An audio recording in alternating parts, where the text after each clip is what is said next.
Hello दोस्तों, कैसे हैं आप सब। ट्रेंडिंग स्टार खेसारी लाल यादव का एक और बड़ा बवाल सॉन्ग का पोस्टर को रिलीज कर दिया गया है।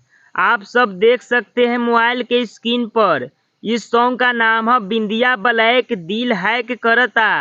इस सॉन्ग में गीत एवं संगीत दोनों दिए हैं कृष्णा बेदर्दी जी ने।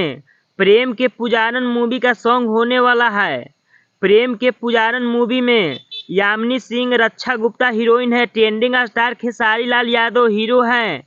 बिंदिया ब्लैक दिल हैक करता इस सॉन्ग को गाए हैं ट्रेंडिंग स्टार खेसारी लाल यादव, प्रियंका सिंह।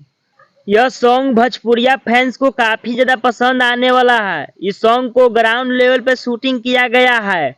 बिंदिया ब्लैक दिल हैक करता इस सॉन्ग को कल सुबह 7 बजे कैप्टन वॉच हिटर्स के यूट्यूब चैनल से रिलीज कर दिया जाएगा।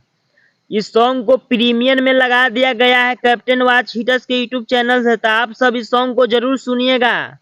हमारे चैनल पे आप सब नए हैं तो सब्सक्राइब करें, वीडियो को दबाकर शेयर करें। मिलते हैं अगले वीडियो में, तब तक हमारे चैनल पे ऐसे ही बने रहें आप सब।